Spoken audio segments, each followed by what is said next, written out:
Саламатсыздар ма, балалар? Бүгінгі сауат ашу сабағының тақырыбы К дыбысы мен әрпі. Сабақтың оқу мақсаты әріпті тану, ажырату және оны дыбыспен сәйкестендіру. Оқудың түрлерін буындап оқу, жиі кездесетін сөздерді тұтас оқу және түсініп оқу. 1, 2, 3. К әрпі. Күн. Күн. Керуен. Керуен. Көпір. Көпір. Кеме. Кеме. Кірпі. Кірпі. Күшік. Күшік. Кемпір қосақ. Кемпір қосақ. Көбелек. Көбелек. Кесе. Кесе. Кесене. Кесене. Кілт. Кілт.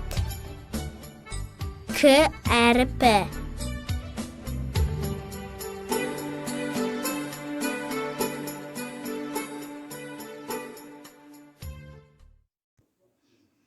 Сонымен балалар, К дыбысы дауыссыз дыбыс, дауыссыз қатаң дыбыс.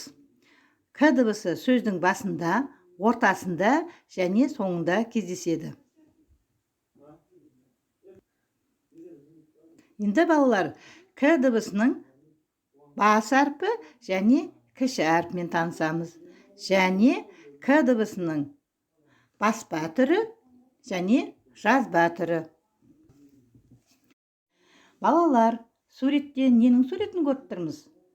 Күшік. Дұрыс, жарайсыңдар балалар. Енді күшік дегенде неше дыбыс бар екен? Дұрыс, 5 дыбыс бар. Енді күшік деген сөзді буынға бөлеміз. Күшік. Жарайсыңдар балалар, 2 буын бар. Неше дауысты дыбыс бар екен? 3 дауыссыз дыбыс бар. Және 2 дауысты дыбыс бар. Жарайсыңдар балалар. Ал енді балалар, бірінші тапсырманы орындауға кірісеміз. Бірінші тапсырма, сөздерді оқы. Кісі, кіші, кеме, кесе, терек, шелек, кеше, кесте, ерлік, мереке.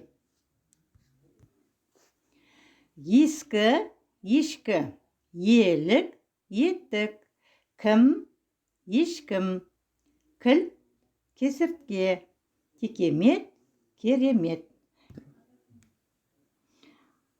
Балалар, біз К дыбысынан келетін сөздерді оқып шықтық. Жарайсыңдар балалар.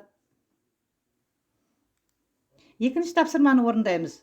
Жаңылтпашты шартқа айт. Олай болса балалар, жаңылтпашты тез-тез айтамыз. Шеше, шеше, неше кесе, сынды кеше. Жарайсыңдар балалар.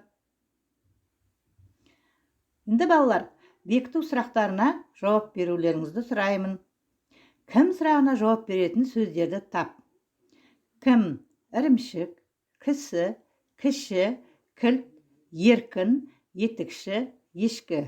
Кәне, кім табады? Осы сөздердің ішінен кім деген сұраққа жауап беретін сөздер қайсы? Етікші. Кім? Етікші. Кім? Еркін. Дұрыс, жарайсыңдар балалар. Енді балалар, оқу тапсырмасымен таныс болыңыздар. Бірінші тапсырма 71-ші бетте сөздерді оқисыңдар. Және берілген жаңылтпашқа өз нұсқаңды ойлап табасыңдар.